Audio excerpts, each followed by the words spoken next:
Kā jau nopietnās sacensībās tas ir pieņemts, viss notiek nopietni. Pēc veiktajiem treniņu braucieniem sacensību organizatori aicināja visus klātesošos dalībniekus, viņu trenerus, tētus un māmas uz svinīgu sacensību atklāšanu. Viss notika kā pēc labākajiem ceremoniju paraugiem.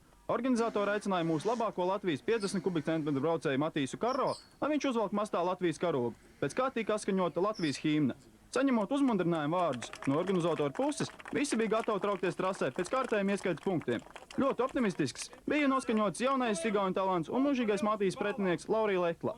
Kā tev patīk Latvijas trases? Kuidas sulle meeldivad Läti rajad ja... Latvijas trases man patīk labāk nekā Igaunijas. Mis sa arvad Vai tev sellest, kas sul izdosies uzveikt Matīsu Karro? Jā. Igauņu valoda ir saprotama arī latviešu mēles runātājiem, bet par apbēdinājumu igauņu līdzutējiem Laurija vārdi nepiepildījās. Pirmajā braucienā uzreiz pēc starta lielā putekļu mākonī sapinās vairāk sportisti, kas beidzās ar masveidu kritienu. Par laimi nekas nopietns ne ar vienu no braucējiem neatgadījās, un iesākto braucēju varēja turpināt arī pārējie. Uzreiz vadību no starta pārņēma Matīs, un šajā pozīcijā atradās lielāko trases daļu. Viņa tuvākais sekotājs un lielākais konkurēts Laurija Lehtla visu laiku atradās iedzinēju lomā.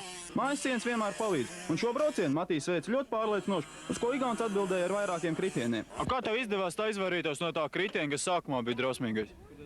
Kāds? Tu nemaz neredzēji, tu pa priekšu aizgājies, tevīm baigais kritiens bija.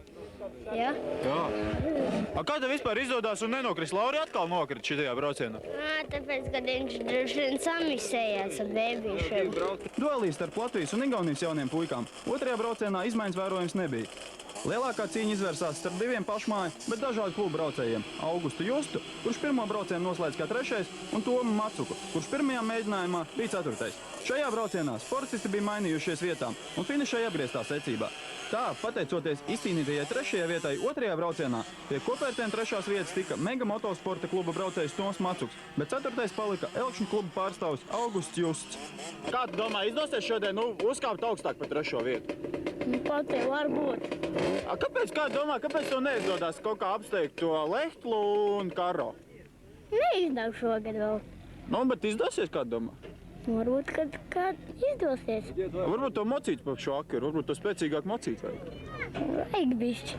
Apņēmība izgriezt pogas Matīsam un Lauriju neataisnoja uz sevi liktās cerības, un kopumā Augusts kapitulēja arī Tomam. Bet deguna nav vērts nokārt, jo zēns vēl priekšā gāja tikpat interesants un aizraujošs cīņas turpmākajos posmos.